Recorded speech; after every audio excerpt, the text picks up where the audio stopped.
Alright guys, it's Anders. Hope the day is finding you well. So today we're going to tackle what's easily the most asked question I get. It's how can you master your project in Logic with only using Logic? Now, quick disclaimer, I'm not a mastering engineer, even though I have mastered tracks, and there are tracks out there mastered by me that I feel are absolutely fine. Everything I'm going to do is subjective. It's what I do. There's not a template for mastering that you can really sort of drag and drop and apply this here and take this away here and it's going to work. Everything's subjective to what you're doing and the audio you've got in your ears. All that being said, I'm just going to go through the process of how I would do it if for some reason I couldn't use any third-party plugins. Like if I'm completely honest, if you've got to this stage and you're just using Logic, there's a couple of tools that I think are essential, like a mid-side EQ, a decent multiband compressor, perhaps some kind of saturation as well. But we can work around it and we can get something good, I'm sure of it. So step one, me personally, I export my track rather than work on it on the stereo bus. So what we've got here is the bounce out in Logic.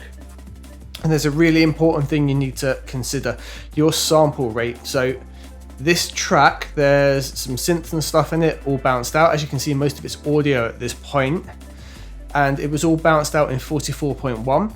That's because the vocal sessions were recorded in 44.1 at 24-bit. So when I bounce this project, I want to keep it at 44.1 because that's what all the audio has already been recorded in. The bit rate, that can vary, but it is best to keep it what you were recording at. So I was 24-bit, 44.1. If for some reason you're working in 16-bit, 96 kilohertz, for some reason we'll not even discuss, that's what you need to keep your bounce out as. All right, so it needs to match the project you were working on. You want to export a WAV or AV file. So when you go to export, you want PCM. When you look at the start and end points, you want to cover the whole track, okay? Now, a really great tip here is when you're going to export, if you go to this little arrow just up here, you want to click on it and drag it back a little bit. That gives us one measure before it comes into the track. So it's going to give us a bit of silence at the start. So when we've got our bounce screen back up here, we can see where it's registering off from, and it's now treating that as bar one, beat one. It's actually going into the minus, okay? And it's rolling right through to the end. So we want to know our bar count right the way to the end. So like 161, we can see that our track runs beyond that point. Real time and offline, if you're concerned about that, check out my how to or how should you export your tracks in Logic. There's part 1 and part 2 of that. It shows that real time and offline do have a difference in sound. I'm going offline. That's what I always used to use. It's what I'm going to use now. Mainly because real time would take me a long time to get this video done for you. Include audio tail. Depends on your track, you might want to do it. If you've got a delay or something, or you've got something that generates noise, a tape machine for example, or a delay that goes on for 3 or 4 bars, at the end it's going to have like 3 or 4 bars of almost silence or actual silence because it's left that tail in. If you're going to do that, you can put a gate on the end and it will gate it away for you at the end, and then you can include the audio tail. But most of the time, we're going to want to include the audio tail. Normalization, that wants to be off. So whatever our balance was coming out to, that is where we want it to be. Now, this track, as I export it, is going to come out at about minus 3 dB on the mix in total, with like sort of minus 5 roughly. So I've got some headroom to work with. I don't want to normalize it and bring that up to 0. I want the headroom there to work with it. So those are the most important things for you when you are bouncing the piece of audio if you're not going to work directly on your stereo bus, which I recommend. If you're mastering a project, like 3 or 4 songs, export all the songs and master them all in the same project, because you can check them against one another and reference them. If you're doing it in the session, you cannot do that. So that's just me. You guys do whatever you want, but that's how I work, especially if I've got like 10 tracks for a beat tape. I want them all in one session so I can A/B them. Simple math really, rather than doing it on the stereo bus, because then you're going to export them all. You're going to bring them into a session and go, this is different, this is different. You may as well have just mastered them in a project. So we export that, and then I'll bring you over to a blank project and we'll start from there. Cool. So we're loading up a blank project. I don't need anything in here apart from a single audio channel. In here, I'm going to drop the bounce out I just made. I didn't think you need to see me actually sit and wait and bounce the track out, so here it is. We're going to import, and you know what? I'm going to import the tempo because it's really useful for me to get markers on the track, and we'll get rid of you. Cool, so we can now see the whole track. Now, if I was using my normal plugin chain, one of the first things I'll do is load up something called Sample Magic AB, which lets me AB different tracks. However, we're doing this without any external plugins, so what we're going to do is bring in a reference track. I can't play the reference track because it will be copyright stricken here on YouTube, but I'll let you know it is Pendulum Plastic World, and it is taken from the CD version from I think 2007, 2008, and it is a WAV file 16-bit 44.1. See where we're going with this. Cool, so I've got that loaded up here. Now, what I will do is just quickly A and B them together, and I'm going to take the volume down of Plastic World, so when I do A and B, I've got a similar volume in both. Cool, so I've balanced them best I can here to get a similar level. I've taken Plastic World down by, what we're taking down by? 9.8 dB, so good chunk of the volume down there. And that means when I A-B them, I'm not suddenly getting a much louder track and going, oh, that sounds so much more incredible because it's louder. It's not, it's just our perception that loudness is better. So having them balanced and leveled out like that helps us out big time. Now, this is one of my biggest tips. Have reference tracks you know that sound spot on.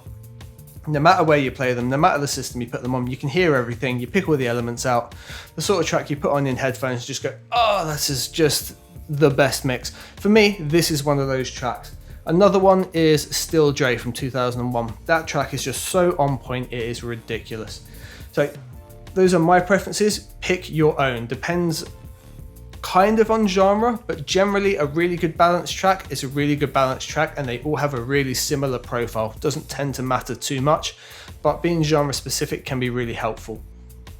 One thing to definitely take note of when you're looking at the low end and referencing the low end here, we'll look at this in the EQ in a second, that the key is a really important thing. So I would usually be referencing some kind of visuals against this track as well, and we're going to make those up just using the channel EQ. So if we go onto Plastic World, we're going to open up an EQ on it here, and let's make this giant for the kiddos here. Boom. So there's a little menu here at the bottom of the channel EQ. If we click the arrow, it drops down. Fantastic source. Now, the analyzer decay, we're going to bring that all the way to 0 because we want it to capture the profile of the sound and then just hold it there, yeah? So we're going to play a little bit of Plastic World now, which I'm going to skip because, you know, I can't play it to you.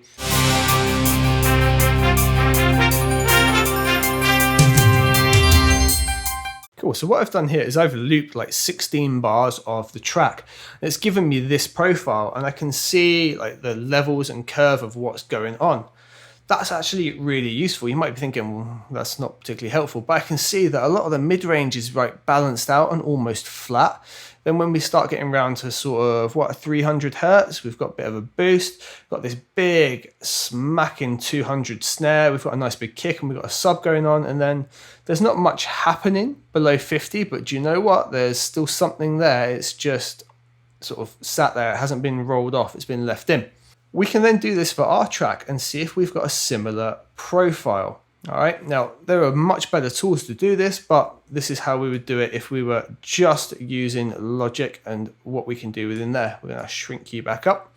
Now I'm going to do the same thing for my track, and I'm going to do it over a slightly longer period because this track changes a little bit and I want to get the overall tonality. So we can bring up an EQ, we do our little drop down menu thingy, we're going to whack that all the way to the back, and we're just going to play this through.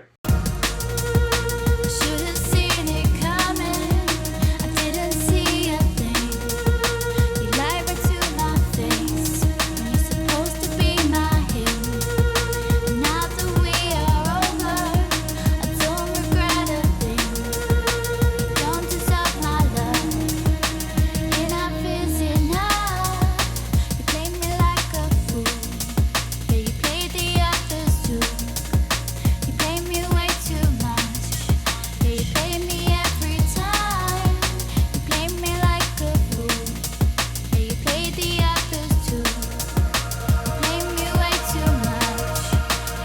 All right, so that's enough. It gives us an idea of what we're going for.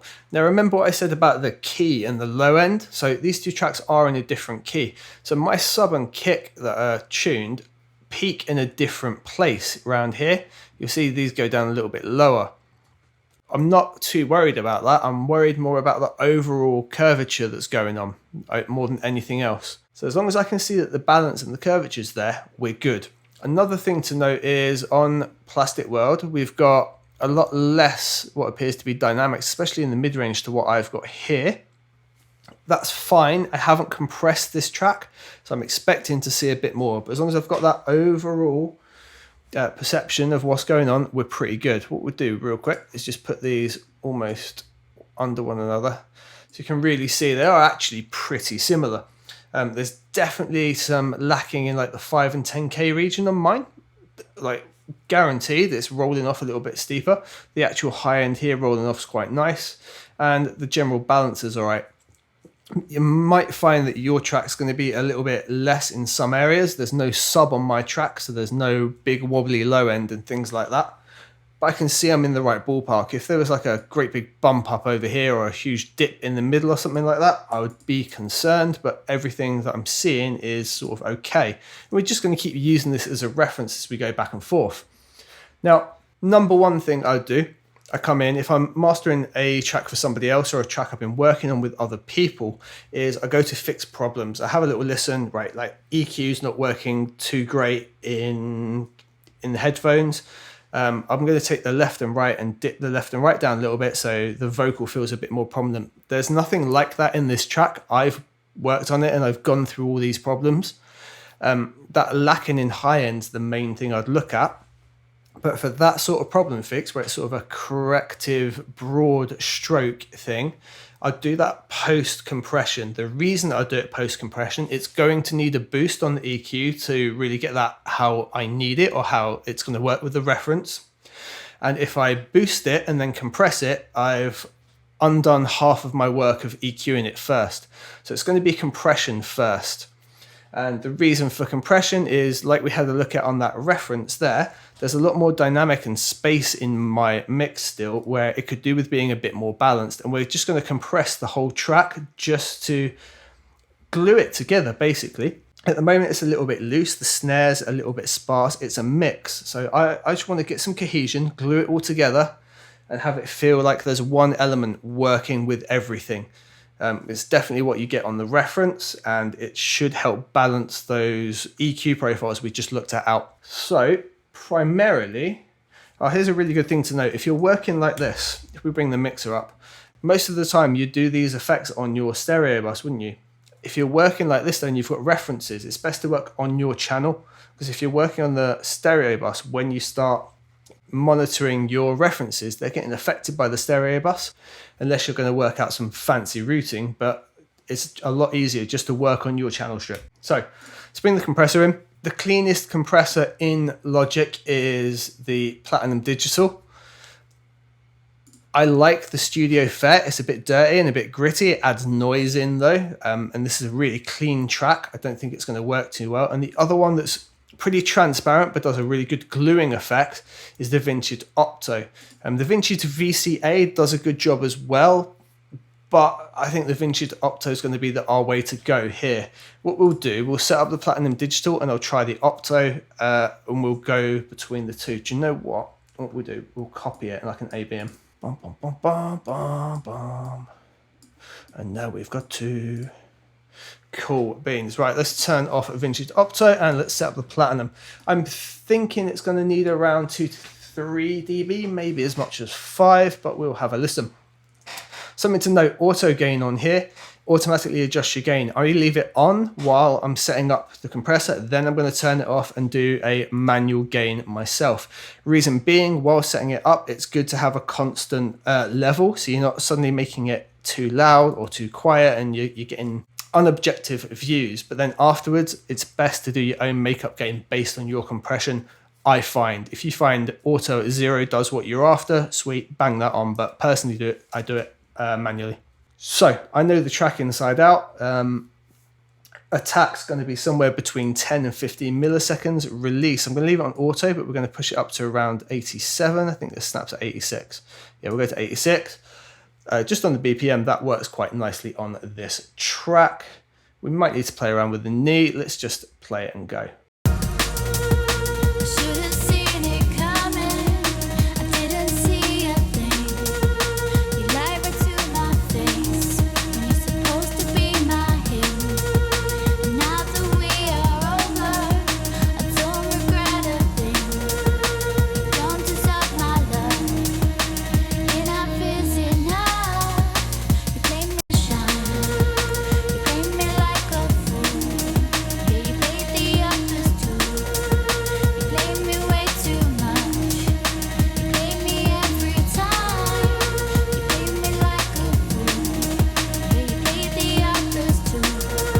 Cool, so what we've done there, I've just dialed it in by ear, just doing some quick A and Bing.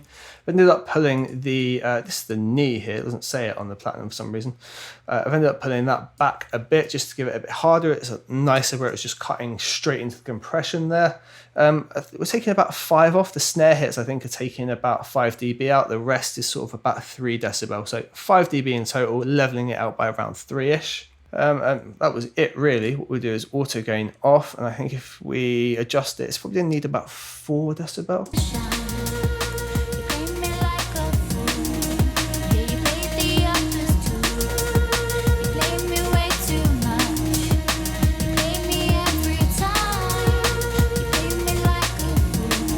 Well, that's giving me sort of what I want. Notice as well I'm doing loads and loads of A-Bing. Tiny little adjustments, have a listen, improve, yes, no, undo. Just keep repeating that process over and over and over. It will take you a lot longer. The first time, I have spent forever listening to this track. I know it inside out now. So I'm just very quickly listening to what I'm doing, A-Bing it as well. I'm trying to put a video together. If I was to really take time and do this, I'll probably look at an hour and a half or so to get a track happily mastered. I'm going to try and get this in sort of the 30-40 minute mark, so it's not way too long for you guys.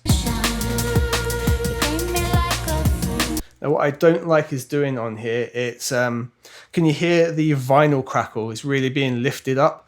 So that violin sample, it's like a sampled violin stretched out thing, and there's loads of vinyl crackle on it. This compressor's bringing it out.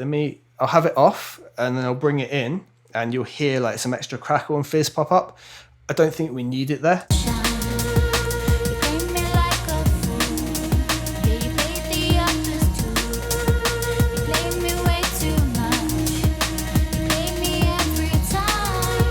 Yeah, it's standing out a bit much for me. I don't think the vintage Opto is going to bring that top end out. I think it's a little bit, let's call it warmer. Let's try him out.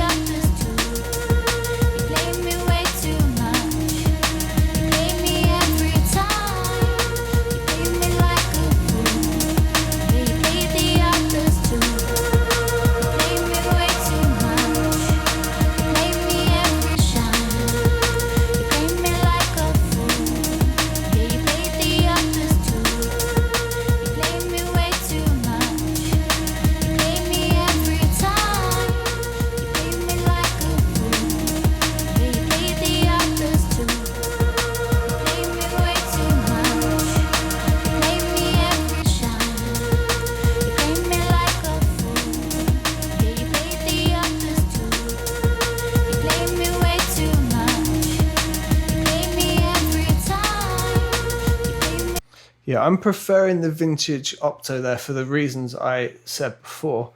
I'm not 100% sure how much it will show up on YouTube, but I'll try and just go between them real quick so you can hear what I'm doing. So what we do, 4 bars with both off, platinum on, and I'll try and get the platinum off and the vintage on really quickly between these two. And then we'll just loop through. I'll let it loop through and I'll keep the vintage on back through these 4 bars and then go platinum again here so you can really hear it.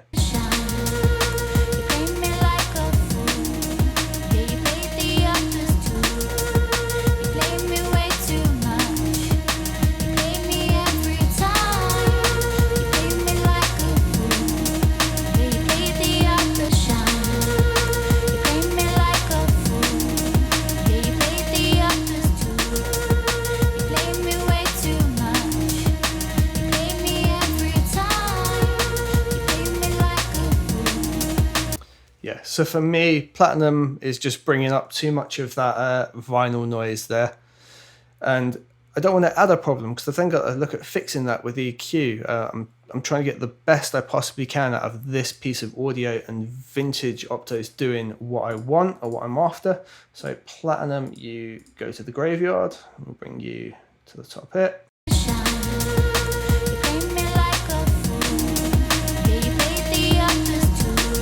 Just so you can maybe hear really what I'm hearing, latch onto the snare. So I'm going to play it, I'll let it run for 4 bars.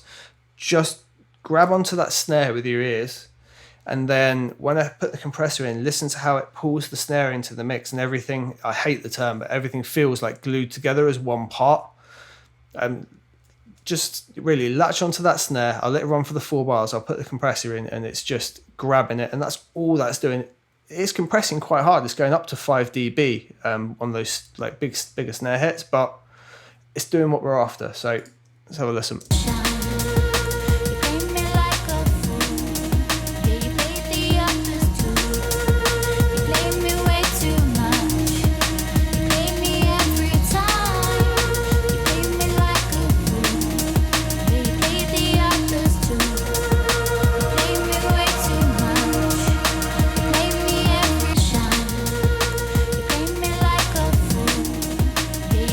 Yeah, you hear that? So like the snare's out there on its own, doing its own thing, separate from the track. Compress it all together, the snare's there with the track riding along happy. That's the sort of thing we are after. Now, what we did look at was the lovely EQ, and we noticed that sort of 5 to 10K was lacking quite a bit, didn't we?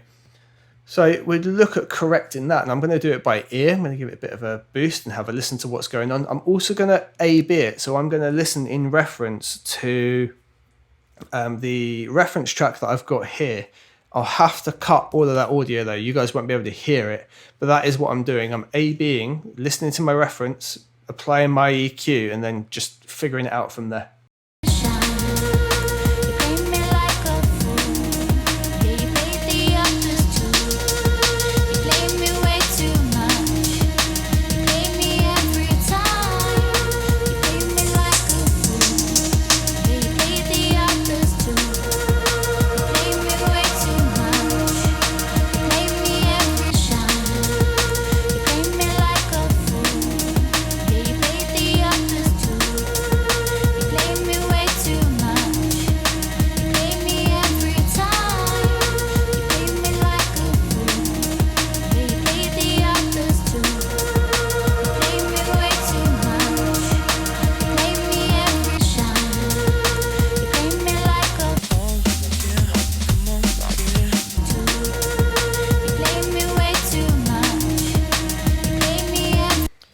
Okay, so something around there is working. So I've done a 1.5 dB boost, which isn't much at all, but when it comes to mastering, it's really small adjustments. Now, I've kept it nice and broad to cover that whole area, and the point I came to on my sweep that was needed the boost most was right where it sat, which is dead on 6,500 hertz actually. What it is doing now is I had plenty of like the sort of 3K around here. It's bringing that up just a little bit too much for me. So I'm going to take one of the other points here, and I would literally just put a dip in here. I'd make this quite narrow as well. And I'm just going to control that and just listen to it. Something I just did then, I do that a lot so I can quickly grab onto a sound with my ears and then bring it back down. Really easy trick, but when you're playing the sound, sweep it up so it's a little bit loud. Listen, like your ears will quickly latch onto it, and then when you bring it out, they're really aware of that area.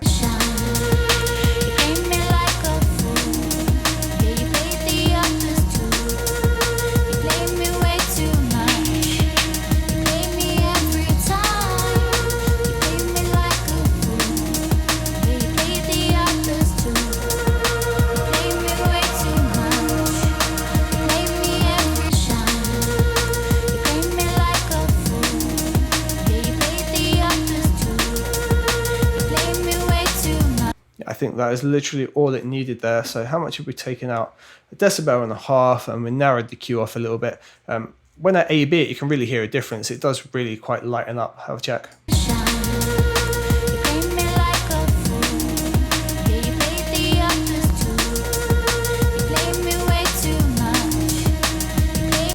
And as well, we can see our like EQ profile starting to look more like that other one. Now we've done a bit of compression and we've started done a bit of EQ. We're in that right ballpark. It is lower in level, yes, but we knew that anyway.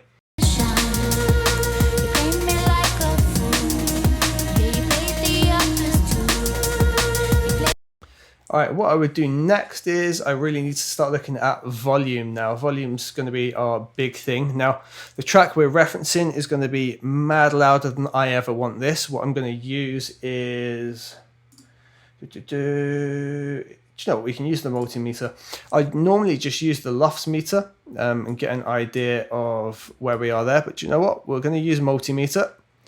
It's got a LUFS meter on it. And we want a LUFS target of, I'm going to go for -14, knowing that currently -16 is used by a couple of places. So if I go to -14, it's going to hit the loudness curve for some others, but it'll only be brought down a small amount to be maintaining that -16 for other places. And I think we can do that on a track like this without really losing too much dynamics. So we obviously compressed it a lot. We can bring it up in level now. And I think we can probably hit what we need without limiting. Like RMS is probably going to come out around -16, something like that at a guess, whereas an RMS on the pendulum track will be about -8 or 9. So almost halving on that. The LUFS on it would be like -7. It's from the era of loudness, and it still sounds like an awesome track. Just for the format of where this piece of audio is going, it's not what we want. If we were going to go and put it on CD, we might slam it. We might still go for that pure loudness CD. However, I don't work for CD anymore. I've not put anything on out on CD for, I don't know, 7 or 8 years, I think, since I did like the first EP and the stuff with Anno Domini. I don't really remember. Long time. It's all been online and digital for a long time for me, and that's what we go with. If I was going to go CD or vinyl, I'll send it to specialists and let them deal with it, which is kind of the whole gripe about me doing these sorts of things. But showing you what we do. So what we're going to do is hit play. We're going to see roughly where we are. We're going to put just the stock limiter on our track here, which will be under dynamics. And it's just you there. And I'll try and keep everything on screen for you guys so we can see what's going on. Dun, dun, dun, dun. Can I not resize you? We'll figure that out. Right, so if we hit go.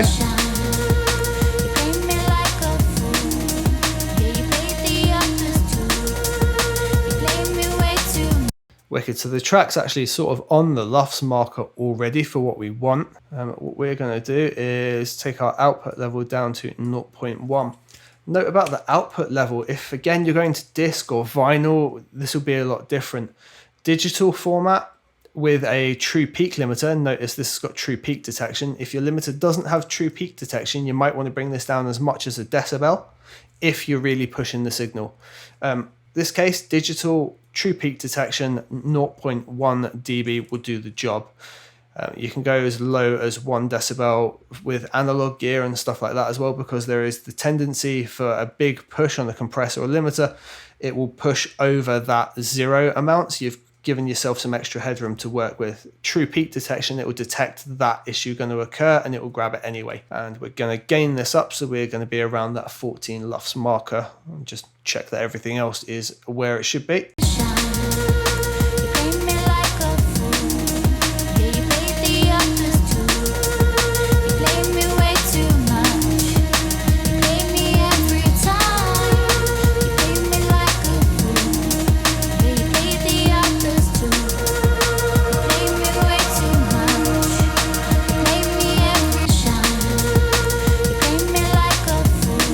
That's actually all we needed was 2 dB of gain. Now we've actually still got some headroom to work with, and we could perhaps even ease off on the compressor on the attack and let it breathe a little bit further now that we know that information. So let's try doing that as well.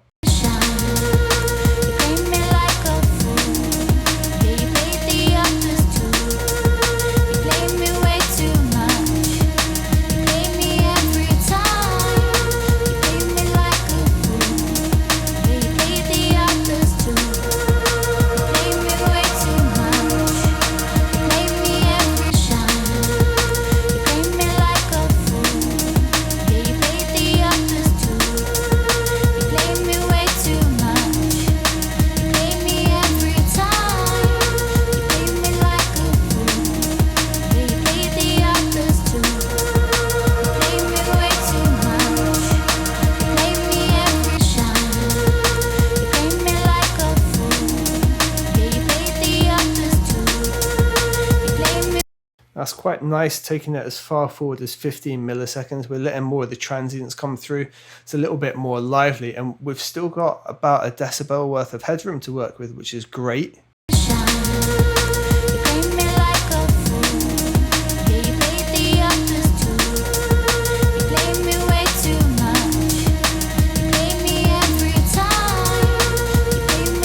So that literally means that track is loud enough. It would be fine on something like Spotify, even though we're not using all the headroom. We're not crushing it at all, but we've got around, I think it's giving us just less than a dB in some instances where it's got a bit of freedom.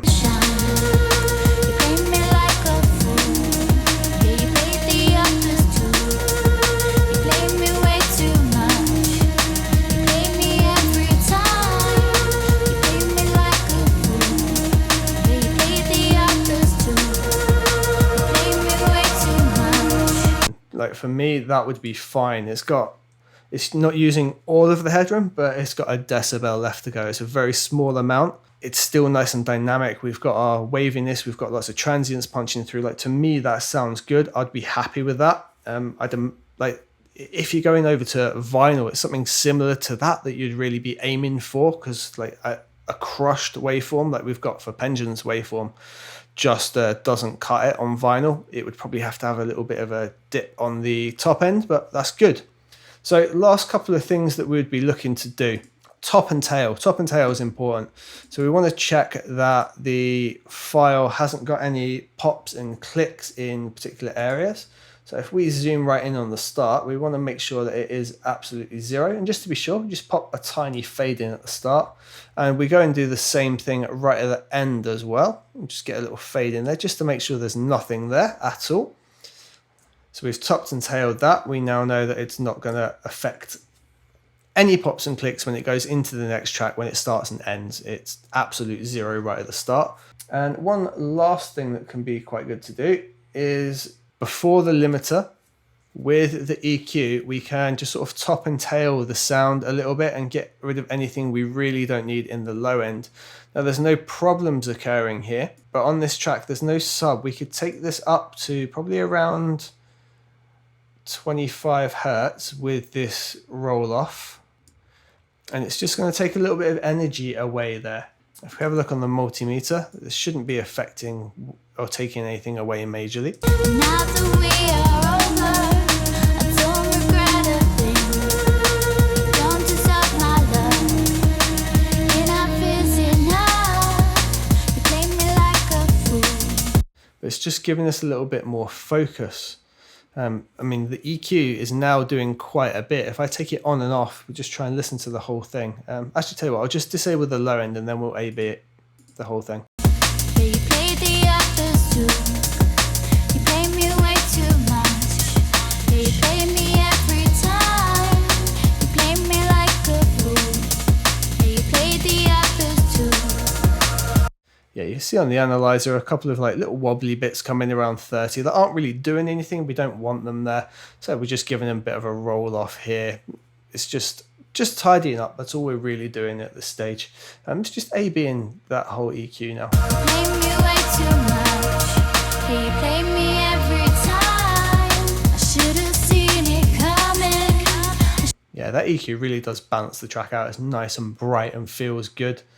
And well, do you know what? That's essentially it. That's all that I would really have to go through with this track, mastering it in Logic, just using those plugins. What we could do, sometimes if the mix feels a little bit thin, we can saturate it. We can be cheeky and just literally bash that distortion on. I should have read the signs. I should have started running. Maybe it would be fine. I've fallen for the same trick like 1,000 times. Just note, it doesn't change really anything on the levels, but that is getting louder by like 3 decibels. I thought that we could make it, but we See, our LUFS meter is like peaking at 11 now. didn't shine. You play me like a fool. Yeah, you played the others too. You play me way too much. You play me every time. You play me like a fool. Yeah, you played the others. Yeah, distortion across the whole mix can be quite nice, especially if the mix you've been given is a little bit thin in places. Like multi-band in it is really the way to go. If you've just got a particularly thin area, like say around the 300 hertz region in this track's a little bit lacking for me, I would get a multi-band distortion in something like Ozone over that area and just put a bit in there so it adds a couple of extra harmonics and thickens that area up. But doing it over the whole track can be quite nice as well. I mean, the vintage Optos probably add in some kind of distortion anyway, and then distorting the out a little bit, yeah, it gives it a little bit of flavor. Just have a little listen to the intro and make sure everything comes in okay and still feels normal and it's not like taking the life out of the tune.